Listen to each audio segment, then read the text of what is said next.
താമരശ്ശേരിയിൽ ഡോക്ടർ വിപിനെ ആക്രമിക്കാൻ പ്രതി സനൂപ് ആശുപത്രിയിലെത്തുന്ന ദൃശ്യങ്ങൾ മീഡിയ വണ്ണ്. സനൂപ് 2 മക്കളോടൊപ്പം വരുന്നത്, ആശുപത്രി ജീവനക്കാരോട് സംസാരിക്കുന്നതും ദൃശ്യങ്ങളിലുണ്ട്. ഇതിനെ കൃത്യമായി പറഞ്ഞാൽ 1:30 കൂടിയാണ് സനൂപ് തന്റെ 2 മക്കളെയും കൂട്ടി ഈ ആശുപത്രിക്കകത്തേക്ക് കയറുന്നത്. അതിനുശേഷം ആശുപത്രിയിലെ സൂപ്രണ്ടിന്റെ അടുത്തേക്കാണ് പോകുന്നത്. അവിടെ എത്തിയപ്പോൾ ടെക്നീഷ്യൻ അവിടെ ഉണ്ടായിരുന്നു.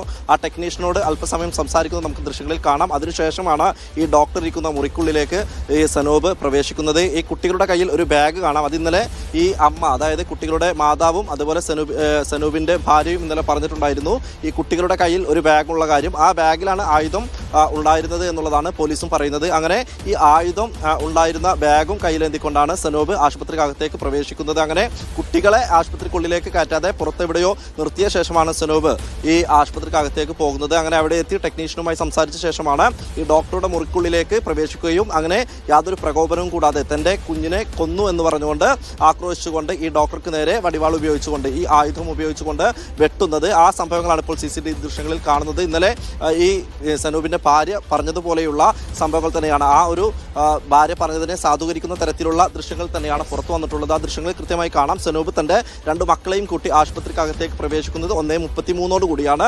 അതിനുശേഷം 1:40 കൂടിയാണ് ഈ ആശുപത്രി സൂപ്രണ്ടിനടുത്തേക്ക് എത്തുന്നത്. ആ സൂപ്രണ്ട് റൂമിന് സമീപത്ത് തന്നെ ടെക്നീഷ്യൻ ഉണ്ടായിരുന്നു. അയാളോടാണ് സനൂപ് സംസാരിക്കുന്നത്. നേരത്തെ, അതായത് ഇന്നലെ ഈ ടെക്നീഷ്യൻ പറഞ്ഞത് ഇപ്രകാരമാണ്: ഈ തന്റെ കുഞ്ഞിനെ കൊന്നത് ഈ ആശുപത്രിയിലെ ഡോക്ടർമാരാണ്, അതുകൊണ്ട് തനിക്ക് ഈ കുഞ്ഞ് മരണപ്പെട്ടത് എങ്ങനെയെന്നുള്ളത് സംബന്ധിച്ചുള്ള വിവരങ്ങൾ ഇത് ചെയ്തത്, വെട്ടിയത് ഡോക്ടറിനെ.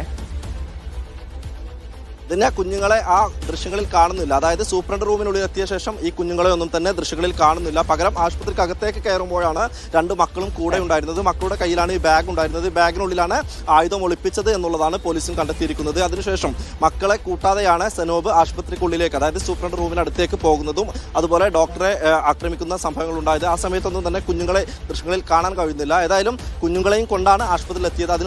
അതായത് ഈ ആശുപത്രിക്കകത്തേക്ക് പ്രവേശിക്കുന്നതിന് മുമ്പായി കുഞ്ഞുങ്ങളെ ആശുപത്രി കോമ്പൗണ്ടിനുള്ളിൽ എവിടെയോ മാറ്റി നിർത്തി. അതിനുശേഷമാണ് ഈ ആക്രമണ സംഭവത്തിലേക്ക് അല്ലെങ്കിൽ ആക്രമണം നടത്തിയത് എന്നുള്ളതാണ് നമുക്ക് ആ ദൃശ്യങ്ങളിൽ നിന്ന് മനസ്സിലാക്കുന്നത്. ഇത് തന്നെയാണ് പോലീസും പറയുന്നത്. ഏതായാലും ഈ സൂപ്രണ്ടിന്റെ റൂമിനടുത്തുള്ള ടെക്നീഷ്യനുമായി സംസാരിച്ച ശേഷമാണ് ഈ ഡോക്ടർ ഇരിക്കുന്ന റൂമിലേക്ക് പോകുന്നത്. ആ ഡോക്ടർ ഇരിക്കുന്ന റൂമിലെത്തിയ ശേഷമാണ് ആയുധം ഉപയോഗിച്ചുകൊണ്ട് സനൂപ് തലയ്ക്ക് വെട്ടുകയും ചെയ്തിരിക്കുന്നത്. ഏതായാലും ഈ സംഭവത്തിന്റെ CCTV ദൃശ്യങ്ങളാണ് ഇപ്പോൾ പുറത്തു വന്നിരിക്കുന്നത്. ധന്യവാദം.